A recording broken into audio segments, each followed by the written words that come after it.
Happy Tuesday, Metal Summoners. How are you all doing today? Thank you so much for tuning in on this very special episode. You're used to seeing us on Wednesdays, but we're doing a doubleheader for you this week, and we really appreciate you guys checking us out, supporting the scene, supporting the bands, and supporting the musicians. As always, we're your Island of Misfit Toys. We've got Angel Alamo. We will have Psycho Steve. We've got the Empress Bobby Dreyer, and we are joined straight up from a little bit of break out of doing some recording with Queensrÿche's Todd Latorre. How are you, sir? And thank you. Yeah, thanks for having me. Absolutely, man. Well, first and foremost, congratulations are in order for the continued success of Rejoice in the Suffering. Congratulations on your solo record. Yeah, thanks a lot. Appreciate that. Absolutely. Well, let's start off right with that.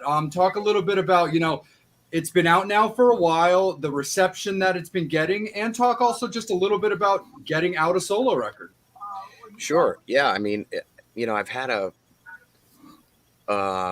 collection of ideas and some demo stuff like before I joined Queensryche.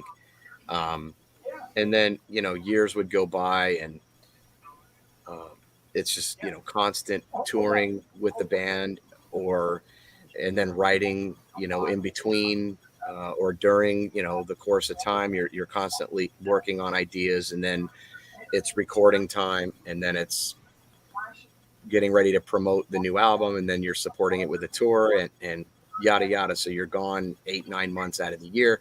And it's like, it became like a joke, like, oh, how's your solo record coming? And it's like, Queensryche is my priority, obviously. And, I'll get to it when I can. And so then when the pandemic started, I called my good friend Craig Blackwell that, I grew up with and was in bands with since I was 14 or 15 years old. And he was the guy I wanted to do it with.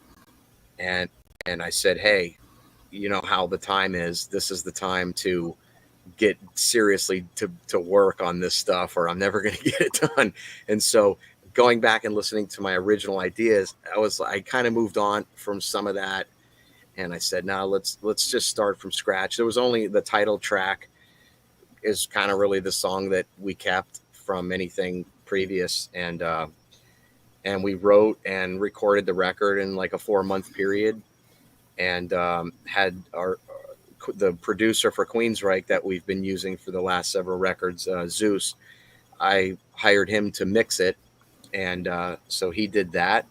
And it was just, it was fun to do a record without, honestly, even without, it was self-produced, without somebody saying, do it that way or change this. It was just like I could do whatever I wanted. And I really wasn't concerned about feedback. It was just like, these are the songs I want to write the way that I want to write them. And, if I can sell some copies, great. But if not, that's okay. I just want to get out what I want to do, like 100%.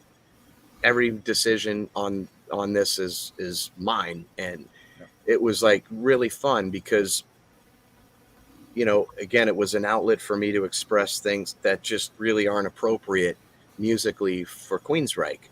Queensryche has a certain style and sound, and although it's very vast in musicality, it's not thrash. It's not, there's no gutturals. There's no really crazy gritty stuff. So I have to, be very mindful and respect what Queensryche is about. And obviously, I just kind of write what the music makes me feel. So when I create something with Queensryche, I have my ideas, but there's also other people that have opinions and feelings and different approaches to things. It's not everything I want. It's about compromise and working as a band, which is a great thing. But there's also something to be said for just doing what you want to do. And so it was a great outlet for me. And, just it made a nice little splash. I sold, many thousands of copies in the first week. That was way more than I thought I would ever. So, I mean, I was really, really happy. And it went out on Rat Pack Records, and they supported, many videos. I said, look, a lot of bands do one or two like real videos, and then they do a bunch of lyric videos that nobody really gives a shit about.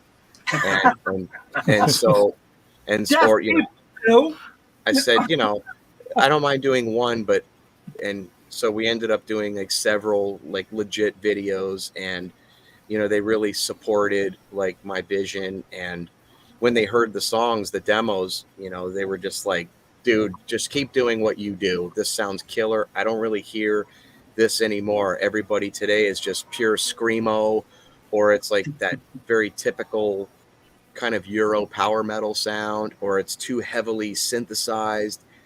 And I wanted to do a more stripped down approach, almost like a Halford Resurrection album, or like Fight. Those were inspirations for me. And so that was kind of like how it happened. It was just, let's bang this thing out. And I told Craig, when I'm done with this Queensryche record now, let's start writing the second one. And I also have like about 4 or 5 songs that are more like melodic death, black metal, that are even way more extreme. My solo record's heavy, but it's not like brutal, but it's just like good headbanging classic metal that's got thrash. It's melodic. It's got crunching guitars. I got to drum on it, so people got to hear my drumming abilities also. Nice. So it was just a two-man band on that record. And people are still discovering it, and I'm just really happy that people dig it. And I finally, got something off my chest. Absolutely, man, for sure. Since we've got you on a little bit of a time frame, I want to make sure that I kick it around the table. But I got one quick fun question for you. I want to hit you with real quick, just kind of from me to start off. So I watched you in a television interview years ago that you did, where you were talking about when it came to Queensryche, next to Iron Maiden, they were your favorite band growing up. And I found that to be really interesting. And the reason I'm bringing it up in this interview is because I feel kind of relatable to that question that was asked of you, because Iron Maiden and Queensryche are on very different sides of the spectrum. And somebody like myself, two of my favorite bands that I really connect the most with are Motley Crue and Typo Negative, which are nowhere near each other. So I just kind of wanted to ask you as a fun little question, can you elaborate on what it was about Queensryche, for example, that really drew you to them? Because we all know the power that is Iron Maiden, and we all love Iron Maiden. But I found that to be very interesting that a band like Queensryche on the other end of the spectrum hit you so deeply. So I'd love for you to talk a minute about it. Sure. So keep in mind, when I discovered these bands, I was a drummer. So for me, I mean, I had played in bands where we covered like Flight of Icarus and like Revelation, and I can't remember, but there were like some Iron Maiden things. And then like later in around the same time, I was in a band, and we did originals, but we also did covers, because you had to play covers in the bars. And so we had covered like I Don't Believe in Love and Eyes of a Stranger. But it was the real kind of Bruce Dickinson's vibrato is what really just his sound when he sang was just like, that is the sound. That's what and then when I heard the Operation Mindcrime album, that was the first Queensryche thing as a drummer. So I loved the drumming in that, because Scott's sticking pattern. He's not like a technical drummer in a sense of like rudiments. You're never going to hear a, but it's the placement of where he hit things that were very unorthodox and interesting. So then I went to the record store, and the only one available was The Warning. And that became my favorite Queensryche album. Well, then I got more into the vocal. Backwards. Dude, the first album when they were black is right. So, and now keep in mind, I was listening to Motley Crue and playing like Livewire and Too Young to Fall in Love, and like I was a big fan of Tommy Lee's drumming, and I liked the songs and the sound. But boy, the first time I heard this this operatic power and this vibrato and like lyrics that weren't rock and roll. Like I really gravitated more toward, and it's not a put down, but I really gravitated more toward what I consider just a more cerebral experience lyrically. I love bands like Rat and Dawkins, and like those were like, because I play guitar too. I started guitar when I was 10. So when I was playing guitar, I was learning, Dream Warrior and Kiss of Death and stuff. So it was that you didn't really hear a lot of the jig, jig, good, good, good, good. You didn't hear that riding on the lower string until you started hearing Lay It Down and, some of those earlier bands. And I love the rock lyrics in just a couple of those bands. But I guess, the melodic, it was just a different ride for me when it came to Iron Maiden and Queensryche. The song structures were interesting. You had longer songs where they just kind of went in places where time really didn't matter. These longer intros before you got to the hook. Yeah. And I guess as a musician, like it was just fun to hear these things for the first time. And that's when I really was honing in on the vocals. Even though I was a drummer, I wanted to always be like a rock metal drummer. And that's when I was more heavy into like Testament and Overkill and Slayer, and then those kinds of things. Very cool, man. That's awesome, Todd. Yeah. I appreciate. I hope that answers your question. I don't Yeah. know. No, absolutely. No, that was fantastic. Because, like I said, when I watched that interview a while back, I found it just really provocative. Because I was sitting there going, like, "Geez, I can really relate to having two bands that mean so much to me that are on very opposite ends of the spectrum." Because, like, so I just thought that was really cool. And then when this. When I was just kind of thinking about, your back history and stuff like that leading up to tonight, I was like, oh, I want to ask him about that because as a Motley Crue and typo guy, I mean, you're not going to see a whole lot of comparison or on a lot of battle vests that you see with metal fans. You're not going to see a typo patch next to a Motley Crue patch very often, if at all. So I just But you know what? But like those, I'm a baritone. I'm actually I kind of pitch my voice a little higher when I speak because if I speak my normal voice, it's down here. So I can go very low, and the typo stuff was, it was this very bassy, which was cool because everybody was singing high and underwear, and here came this sound in this band of this guy that just looked incredible with this badass hair and he wasn't trying to sing to the stratosphere. He was really capitalizing on this deep voice that, sounded very fucking manly. And it was cool, Going back, one of the things I forgot to mention was it was the vocal acrobatics, right? Oh, yeah. And that was like what I liked, where it's like, okay, how do you go from a low voice and learn how do you sing higher up like that without just destroying your voice? Like how do they do that? And so that was always a challenge for me. It wasn't like a linear kind of a small vocal playground. They could go everywhere you want, but what you're talking about is real character and passion. And so for me, like, I think an amazing singer is Robert from The Cure. No, definitely. I mean, the guy just sounds like he's Big Smith crying. And, I don't give a shit about technical proficiency. Like, there's a million guys that can sing technically better than me all day. But it's the passion that, to me, just really is what's captivating. So whatever the style is, as long as I feel like they're really singing from their heart and it doesn't sound contrived or mechanical. Mm-hmm.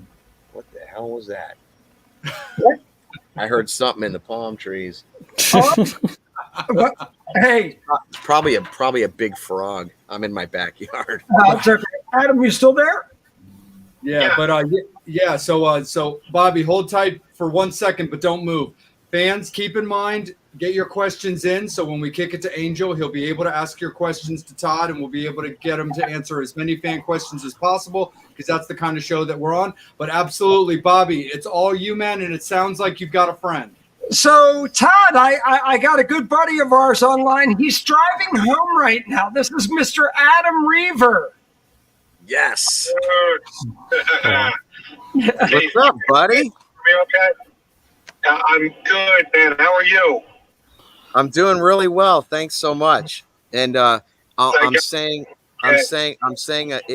in advance, thank you from Mike Stone for the new FU guitar that I know he's going to be playing on this tour coming up. Yeah, we dialed him in. It was a lot of fun. It was a lot of fun. I think he's going to be pretty happy with it. But That's awesome. Bobby just called me. Bobby called me. He's like, "I'm on with Todd. Call me." I'm like, "On what?" I'm like, "I'm driving. Here I am." But I got to hear what you were talking about. And I will say this: if you guys didn't hear Todd's solo record, get it, because it's awesome and it was incredible. So I thought that was key. And I'll give this other one point, because I'm not going to take up too much of everyone's time. I've been very lucky enough that I've been working at Queensrÿche for years and years and years. And I could tell you, from working countless shows with them, they've never sounded better than they do now, and especially with Todd. That's an incredible because of FU-tone. No, it has nothing to do with me. That band's lineup is killer, and they are amazing, and the best they've ever sounded. Adam, I can't thank you enough, man. You're always so kind, and like I was telling these guys, when we're playing in your area, you'll come out and get your hands right in there, and I'll go around the scrim during a solo, and there's Adam, with Whip's guitar. He's like kind of teching the show, and I'm like, dude, what the fuck are you doing? You're Adam Reaver. You don't need to be back here. He's like, no, man, we're like family, and I'm gonna make sure Whip's, and he just, I couldn't. He's just one of the best guys I've ever had the pleasure of getting to meet and become friends with, and he's just a really good, for somebody that's been in the business and knows everybody. He's one of those guys that just always seems like he's so grounded and humble, and everybody that knows him always has such nice things to say, and he's so well respected in the industry. And I don't look at him like he's Adam that knows everybody. He's just my buddy, and but he always takes care of the band, and I'm very honored and proud to call him a personal friend. He sends me Christmas cards, and he's just a sweetheart of a guy. And you know what? He's got one of the best companies on the planet. Yes. So for everybody out there, go. If you're looking to like mod your guitar out with stuff, like there's nobody better in the industry. In fact, I have a custom shop Jackson being built, and they're working with Adam for components that are going on this custom shop Jackson. So, thank you, Adam, for the kind words about the record, and I hope we get to see you out on the Priest tour, buddy. Oh no, for sure, I'll be with you guys. That's an all FU tour, all you guys and all those guys. I do it all. Amazing, yeah. It'll be fun. Adam, I say I love you dearly. Tony loves you, your mom, everything. Dude, look, I have 160 guitars. Probably Adam's touched 100 of them. Yeah, Adam's touched more of my wood than Tony. Easy. All right, guys, listen, I'm not going to hog your time. Todd, thank you. I will see you soon. Bobby, you're always great friend. Love you guys. Carry on. Keep going. And I will talk to both of you soon. Love you, Adam. Thank you. Thank you, Adam. We appreciate you, brother. Thank you. Thanks, guys. Bye-bye. Yeah. Thanks. Awesome. That was great. Love you, man. So cool. Hell yeah. Bobby, why don't you stay with it, bud? So, look, Todd, your new album, and we talked about it And I have the honor to work with Neil Zaza, Bobby Rock, and everything. And when we were up there, when Ripper, so when Ripper took over your new album, and I gotta say, there are people who come along that just kick your ass. Dude, you kicked my ass. You were like that kid on the playground that beat the shit out of me, and I kept going, I want to be his friend. He just beat the shit out of me. He just kicked my ass. How did you hear of the record? You said something about Ripper. So I was working. I have 5 albums out. When I did my first album, I brought in Neil Zaza, who I was a fan of. And Neil goes, hey, look, I'm going to bring Bobby Rock in. I'm like, get the fuck out of here. So we flew Bobby up, and we're up there, and then Ripper was up there, and I'm just going, am I in a fucking daydream here? I'm like, I got Bobby Rock, I got Neil Zaza, I got Ripper. I'm like going, this is badass. But when I heard your album, there's something about it. Look, we all gravitate to the things we love. Sure. And you were talking about your voice and, Halford and Dickinson. Look, I was a Diano guy. I'm a second tenor. So I got that grovel in my voice. I'm a John Waite. I'm very early Babies guy. I love those singers, by the way. Oh, yeah. It's like, look, early Keith Richards, Happy. How can you fucking go wrong with the song Happy? Keith is like whiskey, cigarettes, that shit that just makes you go, yeah, that's good. Right. Joe Walsh. I mean, there's nothing like James Gang that'll kick your ass across the room. But it's that thing when I was up there. And the great thing about working with Neil and Bobby and even with Ripper told me something a long time ago. He goes, don't try to be what you're not. Let it come out. And he goes, the great thing about the 70s singers, even though they were wrong, they were great. There was just so many vocals that were, listen to old Ted Nugent, how, between Derek and Ted and everything, it was just off timing, grovel, grit. Look, we lost Meatloaf, and you will never get another Meatloaf again. Yeah, there were, Zeus and I were doing some grilling for dinner last night, and he was playing like the first Yes record, and we were listening to like these harmonies, and there were just like certain little things that were just ever so slightly off that made it real. Our ears are so trained now to the grid.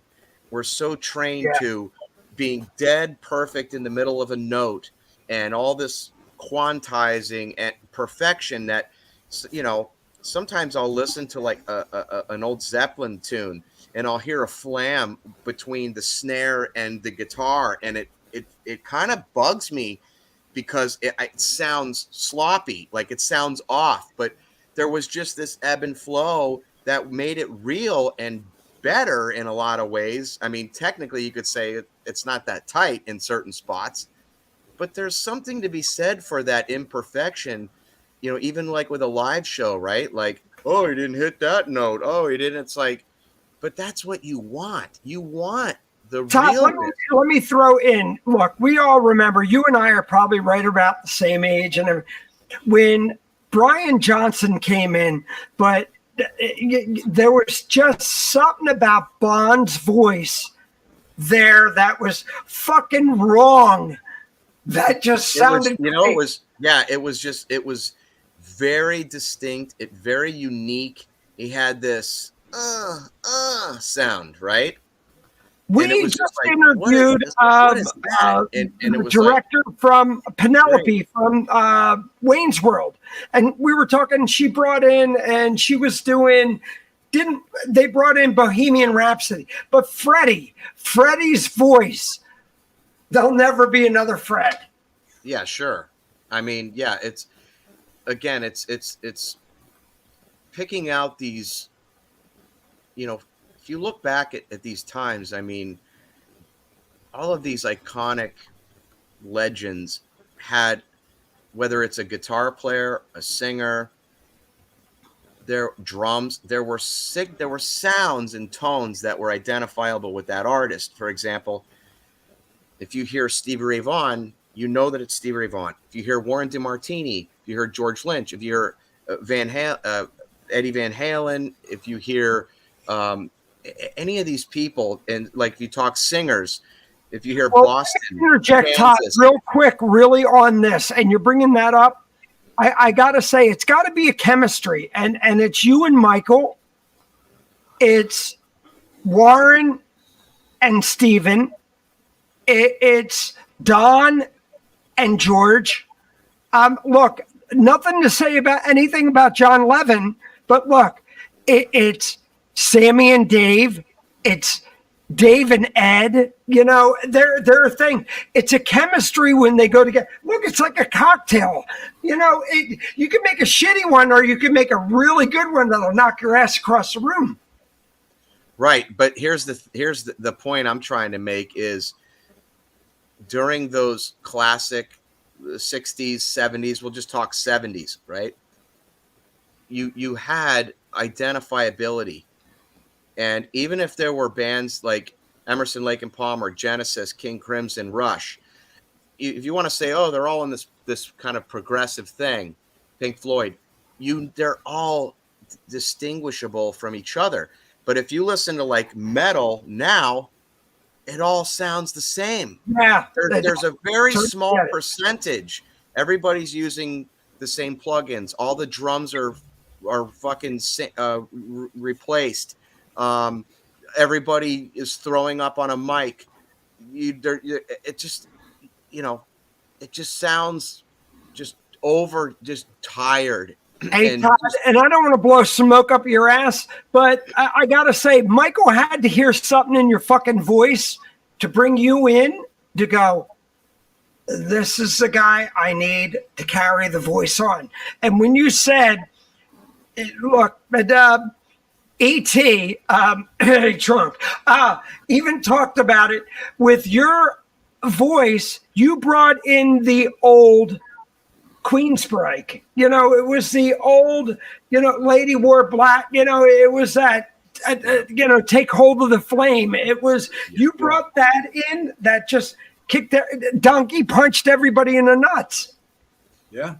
Well, I mean, look, as a Queensryche fan, those first 5, I'll throw in the 6th, but really it's just those handful of early records that really gained them their audience, and it was like, wow, who is this band, right?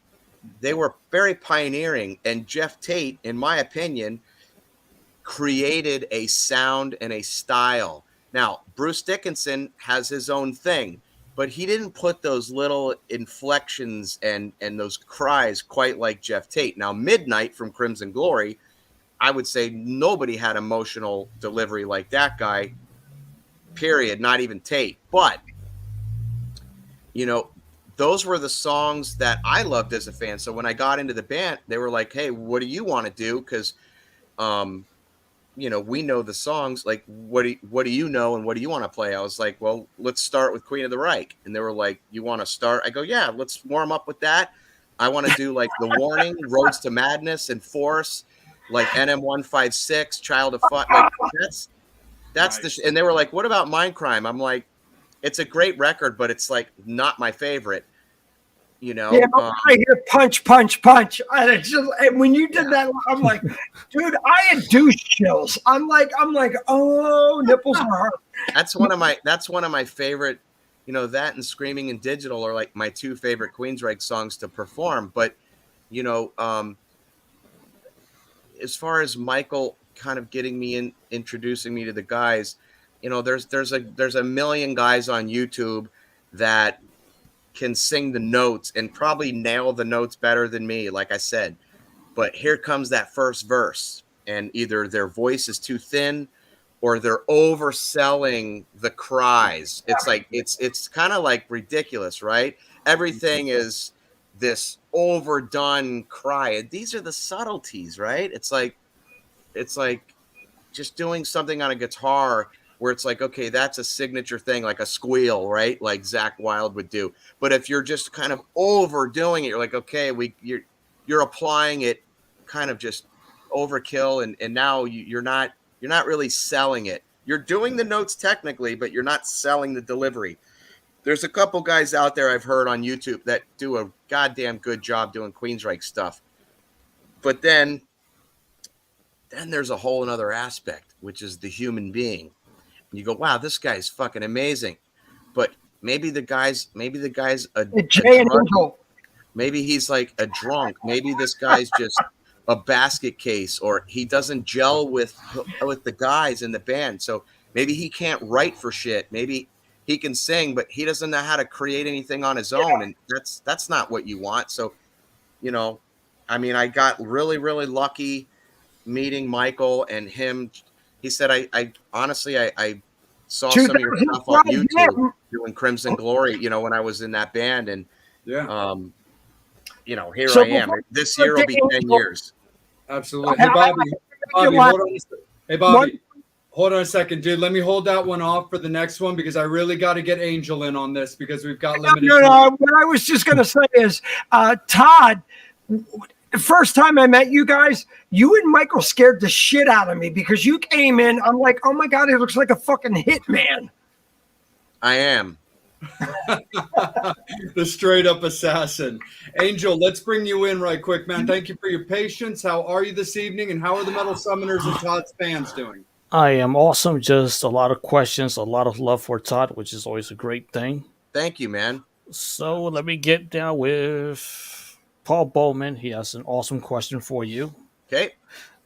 First of all, you're one of the best singers out there today. I think you're fantastic. And I want to ask you, what is your favorite Queensryche song to perform live? And what was your favorite Crimson Glory song to perform? Okay. Hi, Paul. Well, like I said earlier, you know, Roads to Madness was one of my all-time favorites. We used to perform that. But like I say, NM156 is that one, and like Screaming in Digital. Those are probably my two favorites that I love to sing. As far as Crimson Glory, you know, I love doing Lost Reflection. Was just a guitar and vocal thing. I also liked singing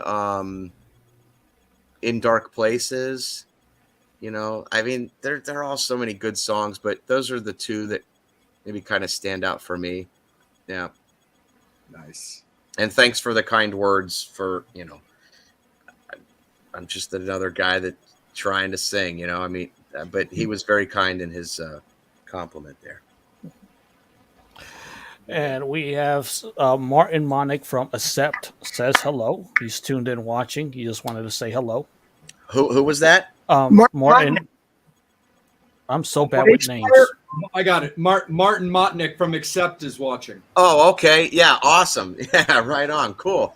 Yeah. I love Accept.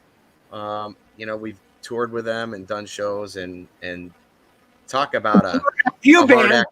He said that he texted me. He said that him and Wolf watched your guys' set at M3 last year at the soundboard.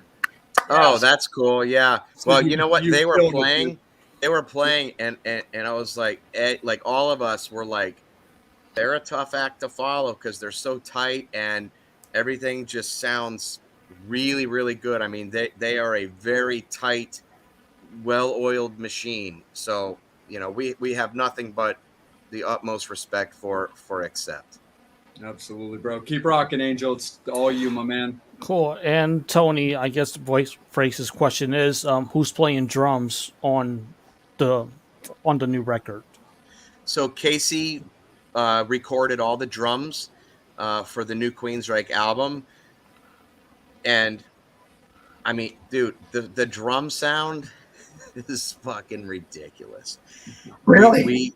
Yeah. So a very good friend of mine owns this house that used to belong to Hulk Hogan, and it's this it's this huge 18,000 square foot house, and when you walk in, like kind of one of the main rooms, the ceilings just are the coolest architecture, but it's all these like wood beams and this just so when we were staying there doing like writing sessions, and Zeus was like, dude, I can't even tell you, this is like a dream room to record drums in. If we could ever record drums in here, this would be just amazing. He's like, you don't find this kind of room that often.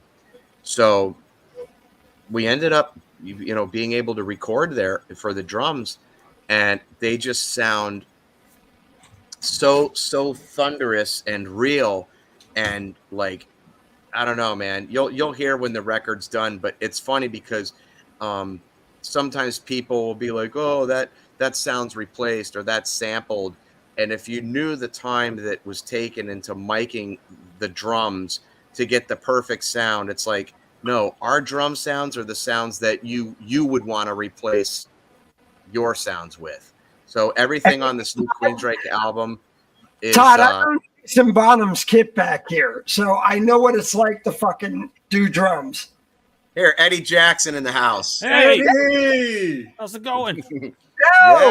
Yo, Come on, Eddie. I'm good. Come on. No, you're gonna what? I'm gonna finish this text. Oh, so yeah. So Eddie, I mean, but everything's legit. So Casey played the drums on the record. He was a part of all of the songwriting, very integral part of the entire process. And it sounds great. I've just got a couple. I'm looking at the board on the door of our checklist. I've got one chorus left to finish and a little ending to one song, and then I'm done. All the bass is done, guitars, everything's done. I'm the last guy here to finish, and we start rehearsals in 2 days. So Nice. yeah, it's been really, really just grueling and grinding it out to get this deadline. For sure, absolutely. Angel, we still got fun? Oh yes, Oh, we got a and comment we've got from that guy. Bradley. Let's see, Brad Lee. I was there when you opened up with that scream the first time you were on Monsters of Rock in the theater. Knew what you had, but watching jaws drop gave me chills. From there on out, I've been a Todd guy. Well, that's, again, I'm very thankful. It's interesting with your voice because your body is your instrument. And when I first met these guys, and before I was in Queensryche, we kind of had a side project called Rising West. And we did 2 sold out shows at the Hard Rock in Seattle.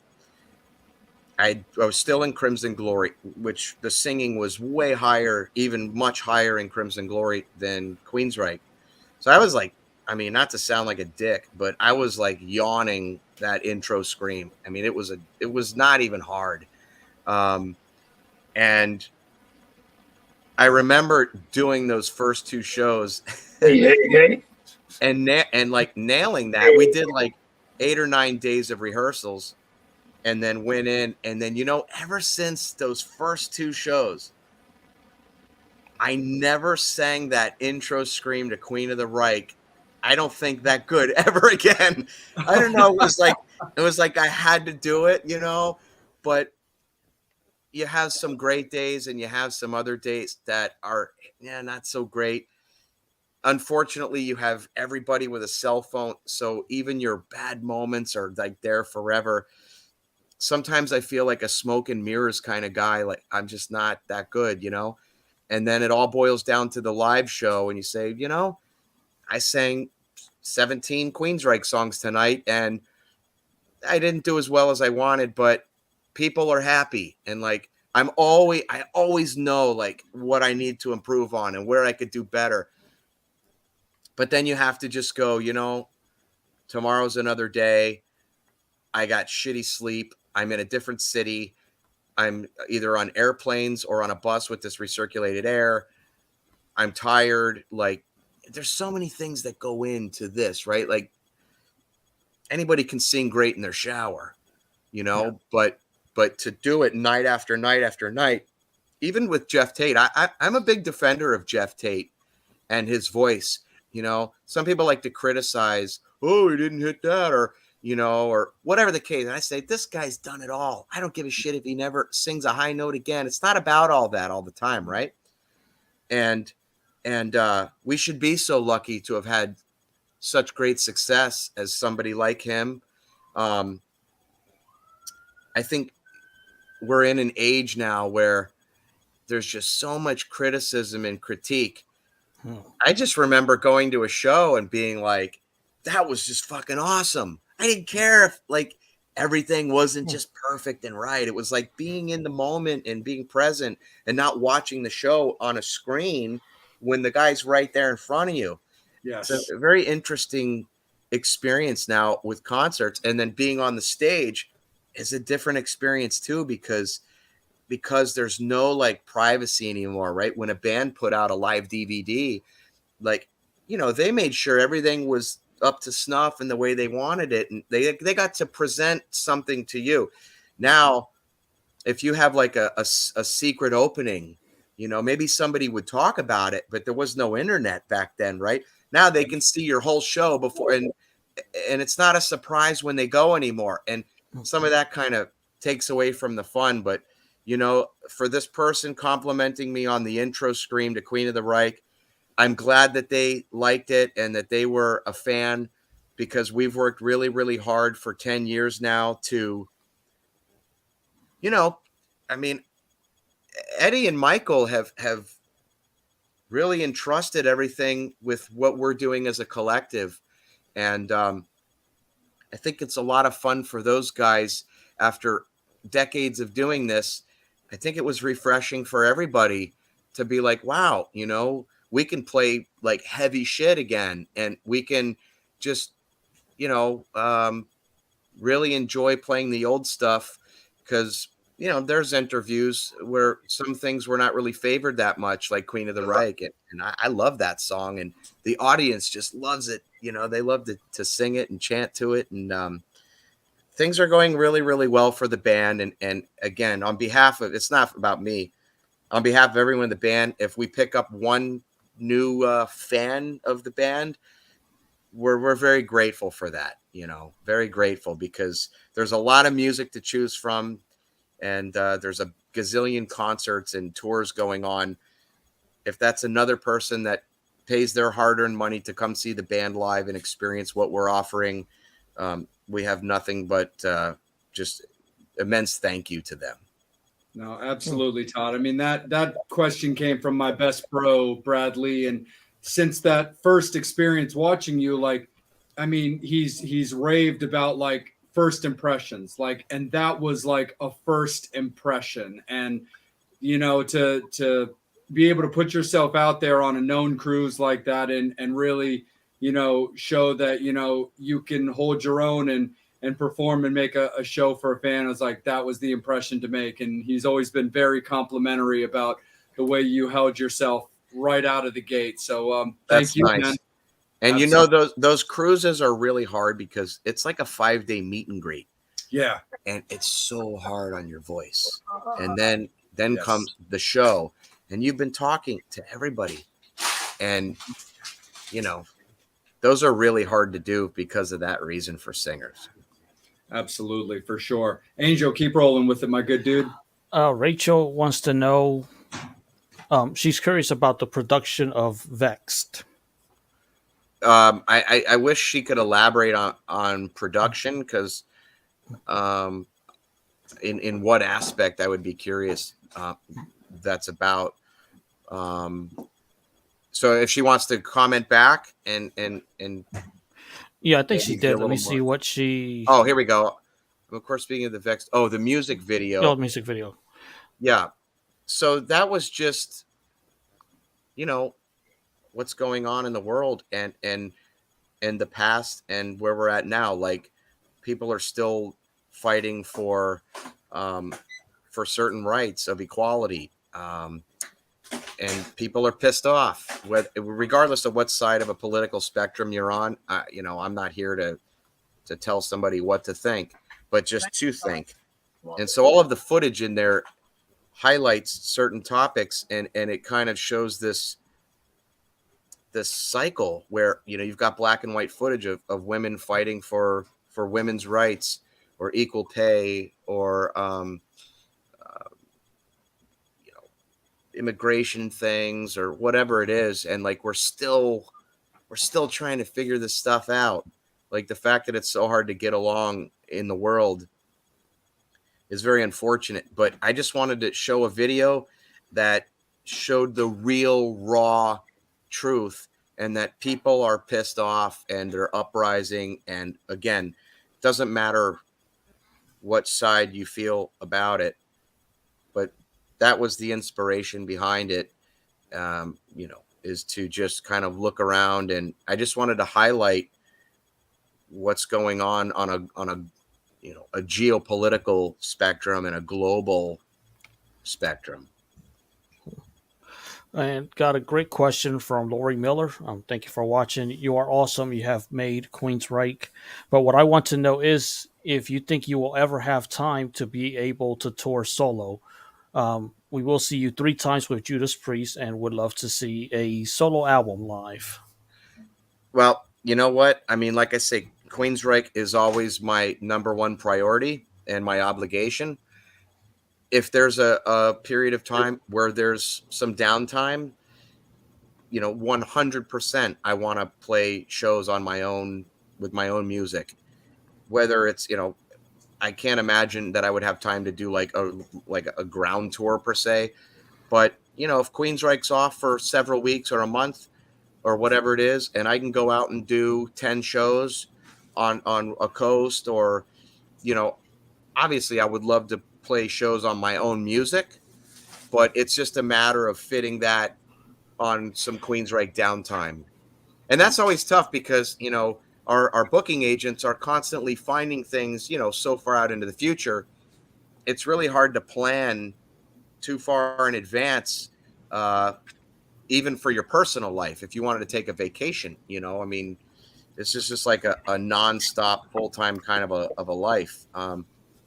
But the answer is yes, I would love to play shows. I've been offered festivals in Europe to play my own solo stuff. But obviously, I mean, with COVID and all the crap going on, like, I would never commit to any of that right now. So we'll see. But someday I definitely will be playing shows on my own. Cool. And I got a fun question from Brian. He wants to know if you could get 2 musicians or 2 bands from the past or present into the studio to do one album, who would it be? So I have to pick 2 musicians. 2 bands or 2 musicians from the past or present that you would put together in the studio. Oh, you mean like if I'm a fan of 2 musicians? Yep, that you would like to see, and I want to see them work together. Yep. Oh, wow. Whew, that's a really hard one. I would love to hear something from Billy Joel and Elton John. Awesome. Because they're 2 of the best songwriters ever, and I can only imagine what they would create. Well, they both tickle the ivories. Yeah, I mean, there's just, classic timeless melodies, and it's just timeless music. So, and this is not a question, but just a comment from Jeannie, who's a big fan. She's been a fan for years. Queensryche has been on top of my list since the 80s, even more so since you became the singer. The music resonates through my veins. When you sing, do the words and music resonate through you as it does me. The hairs on my arms and neck rise when you sing. Well, that's very, very kind of her to say. Yeah, obviously, I sing with my heart. And even though, I'm not, again, I hit flat notes, I might be out of pitch here and there, but, I definitely sing from my heart. And if I didn't believe in like the music that I'm involved in, I just wouldn't do it. Like, I don't give a shit how big the band is. Like, I would never be in a band for 10 years. Like, even if it was a bigger band, like if it was something I just didn't believe in or feel, maybe I would have joined a band to like get my name out there and be like a springboard for something else. But there's no way I would stay in a band or want to be in a band for 10 years and do this. Like, my happiness is more important than money or anything else.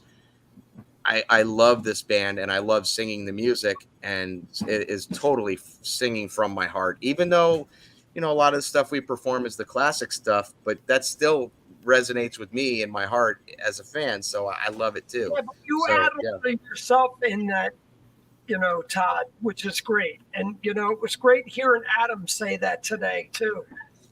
Look,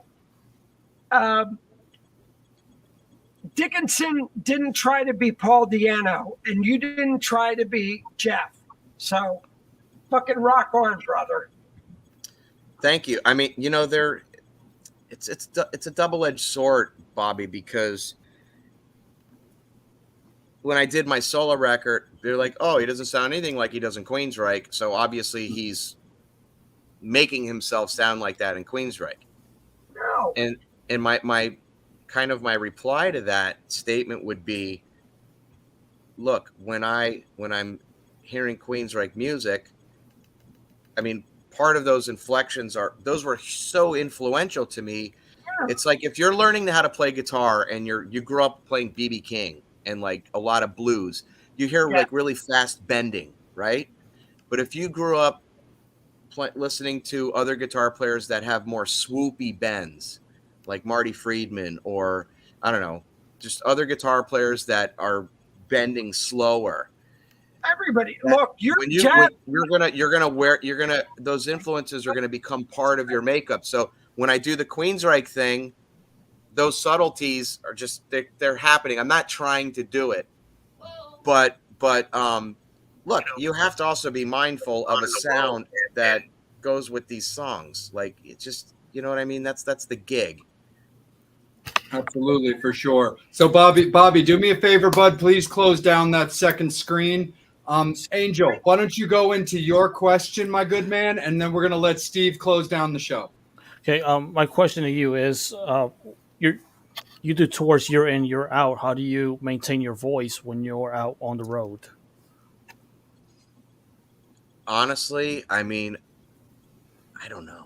I wish I had a good answer, because everybody has like their own thing. For me personally, the best thing that I do is try to get adequate sleep and not speak too much. I'm a coffee drinker. Everybody knows I'm a smoker. Even though I'm trying to quit, I'm not going to say, I just every day I'm trying to cut down to where it's like, oh, I didn't smoke today. But you know what? I mean, my best shit I've ever recorded is literally putting out a cigarette and nailing it. So for me, it's about rest and minimizing the speaking. And look, there are other things, like you're in different climates, you're in different cities and states and country. Like, there's so much shit that you're not in control of with your body, and how your ears, different altitudes and different humidity levels, or it's super dry. Like, all you could do is hydrate, shut the fuck up, and try to get sleep. Yeah. Absolutely, for sure. I think it's about that time to bring in our ever beloved, the Jew for you, Mr. Psycho Steve. Thank you, sir. Thank you. So, Todd, I'm sorry for my tardiness. Traffic sucks in Jersey. Better late than pregnant. True that. 2 times. All right. So, my question is, as far as I know you were a Queensryche fan prior to joining the band. Yeah. But everybody needs to know, at least I want to know, did you have a favorite Queensryche song that you haven't performed yet? That I haven't performed yet. Yeah. That's a good spin on that question, Steve. I like that. Thank you. You know, I really love the song London. Mm. Going deep track. Wow, deep cut. Which Yes. one? That's a deep cut. I'm saying that's awesome. That's obscure, you know? Yeah, I mean, yeah, Zeus is whispering chemical youth. So I don't know. Maybe London is one. I think there's something off the Before the Storm is one that I would love to do. Before the Storm. That's my pick. Okay. That's a killer song. Oh, I saw a comment from Sherry LaRue, who was a personal friend of the band, and she's a sweetheart. So hello back to Sherry. And can we expect some like a little deeper tracks? Speaking of which, from the new tour, or are we going to hear basically a lot of the same stuff, and then of course some of the new stuff coming off the new album, or could we expect to hear? So on the Judas Priest tour, you know, we're the opener, so there's only so much time. Right. Obviously, you know, you're going to get some classic old school Queensryche. Right. You know, it won't be anything from the upcoming record out for that tour because that's not going to come out till probably the fall. It's, you know what, it's going to be, in my opinion, I think it should be just like the deep classic cuts, you know, maybe something from Empire, but for me, I think it should be, you know, Queen of the Reich, Take Hold of the Flame, Eyes of a Stranger, NM156. You know, that's kind of what Todd, I got to ask you, when you do Take Hold of the Flame, does that hit you really hard? I mean, it's such a powerful lyrical song. I mean, I love the vocal delivery, and the intro is really beautiful, and yeah, it's one of my favorites to perform. You know, as long as I'm nailing the intro notes well, then I feel good about it. But when I'm on point, it's a super fun song to sing, and it's like a fan favorite classic that people like, you know. So yeah, it's a great one to perform. That you're here, Penns Peak in Pennsylvania. We're all close. Will your ass be coming up here? Say that again. You cut out a little bit. Penns Peak in Jim Thorpe, Pennsylvania. I mean, everybody's here. Everybody comes. We want you out here in PA, Jersey, North Jersey. Yeah. You know. Yeah, that's a great area. I mean, you know, it's I'm an East Coaster too. You know, even though I'm down in the South, but you know, I love that whole area up and down the coast, and but yeah, even like, you know, Pennsylvania, and there's this whole area. Penns Peak is great. You know, we try to get through there at least once a year. I'll be there Friday. Oh yeah? Yeah, I'm seeing Skid Row, who is it? Warrant and Ted Poley. Okay, yeah, they're all great guys, great people. So yeah, if you get a chance to say hi, say hello. Absolutely. Just kind of to piggyback off of Steve's question, out of my own curiosity, Todd, just because I've never seen you perform it live, have you ever done It's Another Rainy Night Without You? Yeah, that's really hard. You know, the Empire stuff is more difficult. It's a lot harder for me to sing. Why? You know, Jeff was always just so good and smooth on that stuff, and that record has a ton of vocal exposure without like distorted guitars. Like, you know, it's not my favorite album. It's a phenomenal record. It's what is your favorite album? Let me go that way. From Queensryche? Yes. Oh, The Warning is my favorite. Mine's got to be the first EP, and which kicked my ass across the road. Yeah. I just think, The Warning has just so much there for me. Rage for Order is amazing too, but The Warning is my favorite. I actually do fly the flag for Empire. I'm incredibly connected with that record, and I just really, really dig. I totally, look, for me, like, amazing songs, amazing production. It's one of the greatest sounding records ever made, in my opinion. But it's really commercial and pop for my taste. It definitely is. You're totally right. But the songwriting's incredible. Like, I wish I wrote any song on that whole record. Don't get me wrong. but stylistically, to like perform in a band, I would say my favorite song on that record to perform live would be either Hand on Heart or Della Brown. Those are like, nice. Maybe that would be it. And I got to tell you, look, I grew up, I've been aboard in 64. When Mindcrime came out, that was my Pink Floyd The Wall. And when I heard it, I was like, mother. That's incredible. Yeah, They caught lightning in a bottle. And it's funny because sometimes people will criticize kind of my era with the band, like,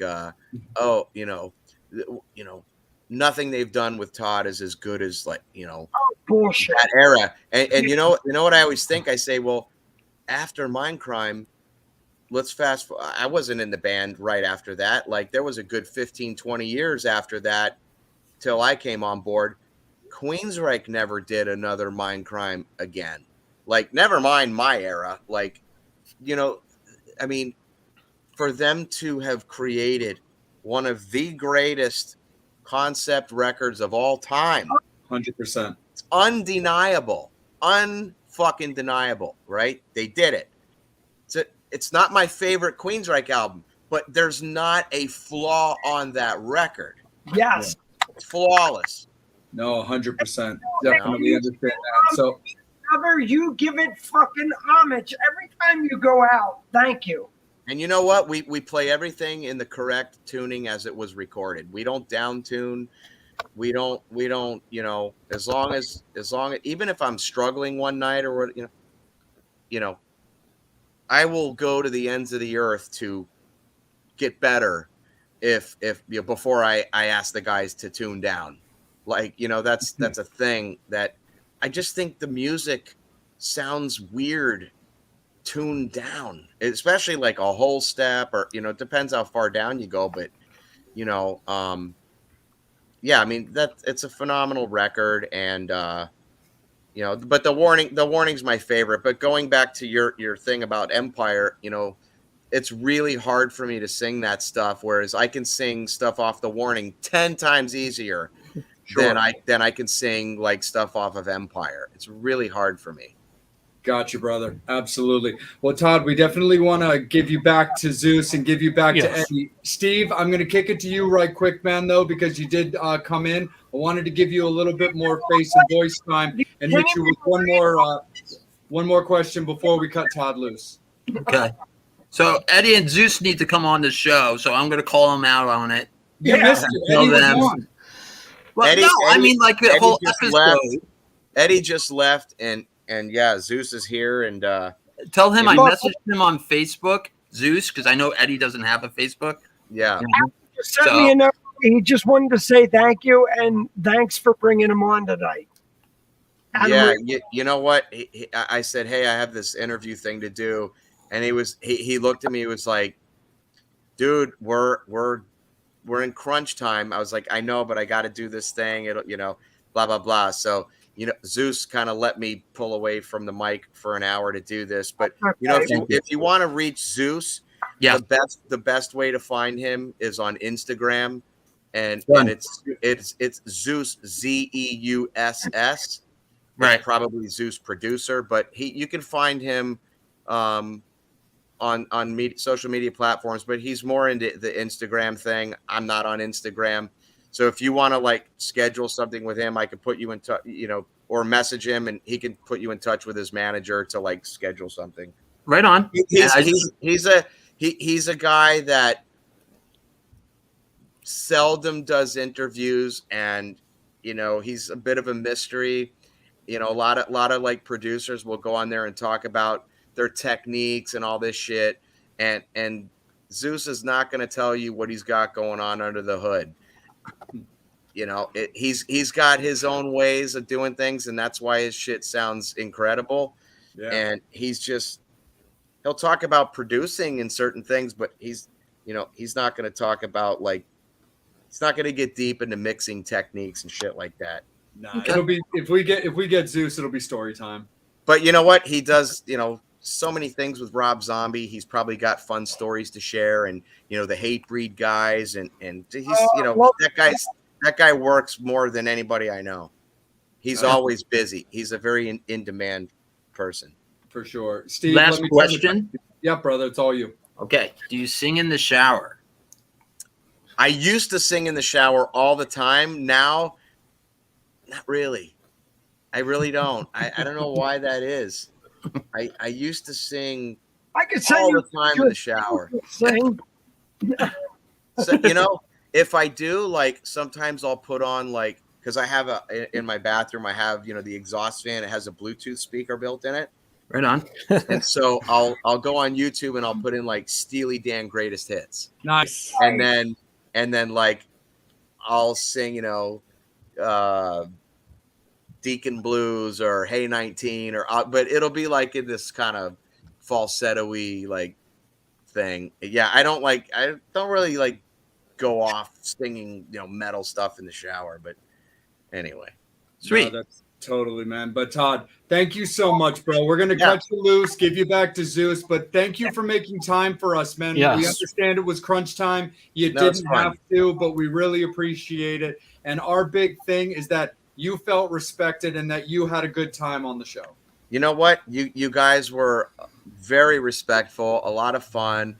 I enjoyed the engagement. There were great questions and just conversations, which I like more than just a traditional interview. This was more just hanging out with your friends. And we can totally do it again sometime. And when the new album launches, your ass is grass. You're on. Yeah, sure, not a problem. Absolutely. Well, Todd, thank you so much. Everybody, make sure that you're hitting up Todd on all of his socials. Pay attention. Yep, which is right below. Queensryche album coming out. We got the socials downstairs for Todd. The music's coming back, everybody. Make sure you're supporting Todd, Eddie, Michael, Queensryche, the whole crew. Support Zeus with all the amazing albums. Don't forget Casey. Print on. So why does everybody forget Casey? Don't forget Casey. No, I didn't forget Casey because I also didn't forget Mike. I just only chose to bring up 3 particular names. Go away. Thank you so much, Todd. Enjoy your evening. We really appreciate you. Metal Summoners, thank you guys so much. Make sure that you're hitting us up on our socials, our Facebook and our YouTube in particular. Subscribe, make the notifications. That way you know when we're live. So when we have guys like Todd on, you are the first to know about it. Guest announcements also come out on Instagram, Twitter, and TikTok. So definitely follow that. Metal Summoners, we will see you guys tomorrow night for the second half of our doubleheader with Ronnie Younkins from Kicks. So we will see you guys tomorrow night. Enjoy your night. Todd, we love you. Have a great night, man. All right. Thank you, guys. Thank you. All right. As always, you've been watching the Metal Summit. All right. We'll see you later. Thanks. Take care.